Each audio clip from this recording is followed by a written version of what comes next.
हम जो संख्या पद्धति पढ़ रहे हैं ना, इस चैप्टर में बाबू माने 1.3 जो है ना, 3 गो ही क्वेश्चन है। आप बहुत धांसुक है, इस क्वेश्चन से आपको ज्यादा रिलेटेड होना है। जिसे कहेगा ना, इसमें आपको ना झूठ आप तो जानते ही हैं कि √5 एक अपरमेय संख्या है, लेकिन क्वेश्चन बोल रहा है कि नहीं √5 एक अपरमेय संख्या नहीं है, बल्कि √5 सिद्ध करके दिखाओ कि परमेय संख्या। एक बात बताओ, याद है कि √5 एक अपरमेय संख्या है। तो बाबू याद रखिएगा कि 1.3 जो मैथ का है ना आपका चैप्टर 1, ये बहुत धांसू क्वेश्चन है, ये हर एक बार आता है। इस क्वेश्चन में आप लोग को ज्यादा फोकस करना है। अगर ई क्वेश्चन में आपने आंसर पकड़ लिए, समझ में आ गया तो समझिए। तो कह रहा है ना कि सिद्ध कीजिए कि √5 एक अपरमेय संख्या है। सिद्ध कीजिए कि √5 एक अपरमेय संख्या है। हम आप लोग को बताए थे परमेय संख्या किसे कहते हैं, अपरमेय संख्या किसे कहते हैं। तो बाबू पहचान करने का छोटी सी तरीका बताए थे कि अपरमेय संख्या और परमेय संख्या। तो देखिए, परमेय संख्या जिसका पूरा पूरा वर्ग निकल जाए उसे परमेय संख्या कहते हैं। क्या कहते हैं? परमेय संख्या कहते हैं। जिसका पूरा वर्ग निकल जाता है उसे परमेय संख्या कहते हैं। जिसका पूरा वर्ग नहीं निकलता है उसे अपरमेय संख्या कहते हैं। या परमेय संख्या वैसी प्राकृतिक संख्या जिसे P/Q के रूप में लिखा जा सके। Q1 = 0 हो उसे परमेय संख्या कहते हैं। और भी है, तो देखिए उस पर टॉपिक नहीं है। टॉपिक ये है कि सिद्ध कीजिए कि √5 एक अपरमेय संख्या है। तो देखिए सबसे पहले हम हल लिखेंगे। हल में लिखेंगे माना कि √5 एक परमेय संख्या है। मान लिए। अब माना तो क्वेश्चन नहीं करना कि सर वो परमेय संख्या तो परमेय कैसे मानिएगा आप। तो माना है, मानने में और करने में बहुत अंतर होता है। तो देखिए माना कि √5 एक परमेय संख्या है। उसके बाद है √5 = P/Q के रूप में इसको लिखना है, जहाँ P एवं Q सअभाज्य पूर्णांक है। जहाँ P एवं Q सअभाज्य पूर्णांक है। Q1 = 0 है। ये डिफिनेशन से तो आप लोग को बताए हुए थे। परमेय संख्या में परमेय संख्या किसे कहते हैं तो बताए नहीं थे कि वैसी प्राकृतिक संख्या जिसे P/Q के रूप में लिखा जा सके। Q1 = 0 हो, P एवं Q सअभाज्य पूर्णांक संख्या हो। ये लिखवाते कि नहीं आप लोग, तो वही पर आधार पर ही बनेगा। तो याद रखिएगा कि √5 = P/Q, जहाँ P एवं Q सअभाज्य पूर्णांक संख्या हो। सअभाज्य पूर्णांक संख्या होना चाहिए। तो देखिए एवं Q1 = 0, यानी Q कभी 0 के बराबर नहीं जाते। ठीक है, मान लेते हैं P/Q। यहाँ पे P के जगह पर 3 लिखा सकता है, Q के बराबर 1 लिखा सकता है, या 3 लिखा सकता है, तो यहाँ पे 8 लिखा सकता है। लेकिन बाबू 3 लिखाएगा 0 लिखाएगा, अगर पहले ऐसा दिखेगा ना तो कह देना है कि जरूर परमेय संख्या नहीं होगी, क्योंकि ये खिलाफ है, रूल के खिलाफ। इस सब थोड़ा दिमाग लगा कर घींच घाच के ना कर सकता है लोग, लेकिन इस पर बिल्कुल नहीं कर सकते हो।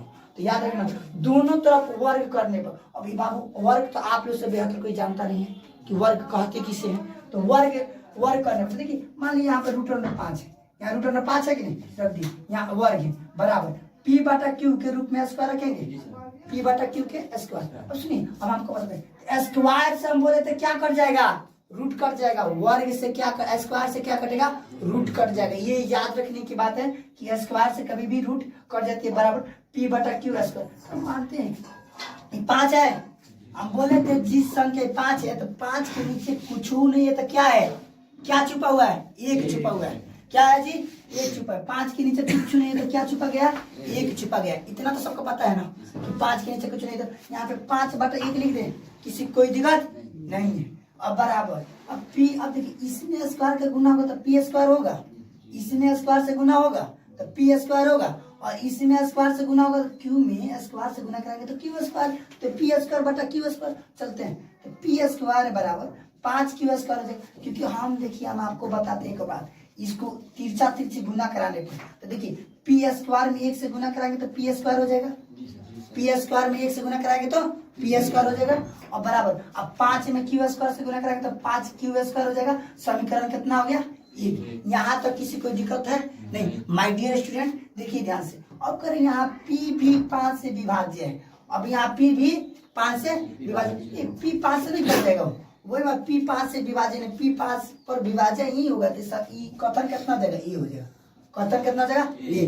कथन को अपने माइंड में रखना है। सुनिए अब मान P बराबर 5 के, अब मान P बराबर क्या रखने पर 5 के, अब मान P बराबर यानी ये जो 5 निकला है ना यहाँ पे, 5 को K में रखेंगे। क्या चीज में रखेंगे, K में। अब आपको बताते हैं P का मान समीकरण 1 में रखने पर, P का मान समीकरण एक में रखने, कहाँ रखने पर? एक में। अब देखिए पी का मान समीकरण कहाँ रखने पर जी? एक में। एक का समीकरण इतना है, देखिए हम आपको बता दें, तो पी स्क्वायर ये उठ कर धड़ाक देना यहाँ लगा देना, ये यहाँ पे ला दीजिएगा, ये यहाँ पे ला दिए कि नहीं, यानी पी स्क्वायर बराबर 5q स्क्वायर। अब हम बोले क्या है कि पी का मान क्या रखने पर? के में रखने पर। क्या चीज में रखने पर? के में रखने पर। तो देखिए हम आपको बता दें, यानी 5k, अब देखिए यहाँ पे 5k होगा, ये पी का मान कितना है? 5 है, पी का मान 5 नहीं है, यहाँ पे 5 रखेंगे। और बोला है क्या चीज में रखने की? के में रखने में। अब बोलोगे ससुरा के में रखने के लिए तो मत एल में रख दीजिएगा, के में रखिएगा, तो के में हम यहाँ रख दिए, तो के में रख दिए। अब इसके साथ स्क्वायर, एक साथ स्क्वायर से गुना होगा, अब बराबर। अभी 5q स्क्वायर था ना, तो रबे करेगा। सुनिए अब हम आपको बताते हैं। अभी देखिए अब सबसे पहले 5 का स्क्वायर कितना था भाई? 25। 5 का स्क्वायर यहाँ देखिए ना, 5 के, अब देखिए यहाँ पे सबसे 5 के स्क्वायर है, अब स्क्वायर में 5 से गुना कराएंगे तो कितना होगा? 25। स्क्वायर में के से गुना कराएंगे तो कितना होगा? के स्क्वायर होगा, इतना होगा। इतना सबको समझ में आ रहा है? अब चलिए अब हम आपको बताते हैं बराबर। अब 5q स्क्वायर होगा, ये 5 से 25 कट जा रहा है कि नहीं? अगर बाटा में बदलेंगे तो कट जाएगा, तो 5 कम 5 5 25, यानी 5 मत में कटा है, 5 मत में कटा है। अब देखिए के स्क्वायर, तो 5k स्क्वायर में उतरेगा बराबर q स्क्वायर, तो कहेंगे नहीं यहाँ 5q से विभाज्य, यहाँ 5q से इस प्रकार 5q से विभाज्य कथन ए और कथन बी।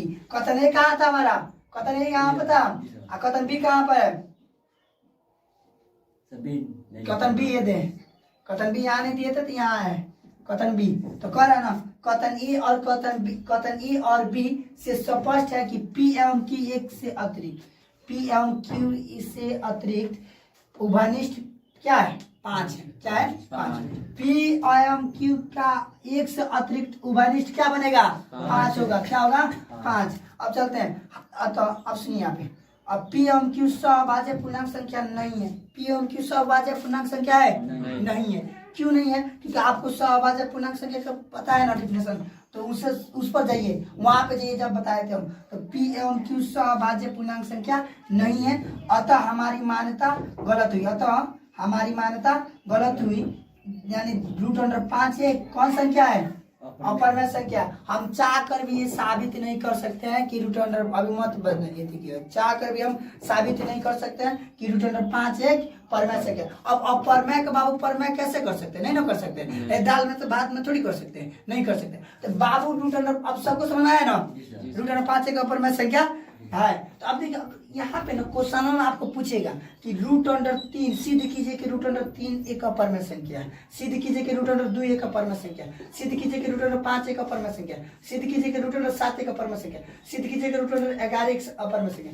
ये जो है एग्जाम में बाबू इनमें से कौन एक पूछ सकता है। तो हम √5 का सिद्ध किया ना, तो √5 अगर आपको आ गई सिद्ध करने तो समझिए √2, √3, √7, √11 भी आ जाएगी। कैसे? तो देखिए यहाँ जहाँ इसी के मानो इसी के आधार पर बनेगा, जहाँ जहाँ 5 दिख रहा है ना, वहाँ पे अगर मान लीजिए सिद्ध करना है कि √2 ये सिद्ध कीजिए कि √2 एक अपरमेय संख्या। तो जहां जहां इसमें 5 दिख रहा है ना, वहां वहां 2 लगा दीजिएगा ना, फॉर्मूला सब सेम रहेगा, तो आपको ये आ जाएगा। इस बात को लेते हुए आज ही का यही क्लास ड्रॉप होता है।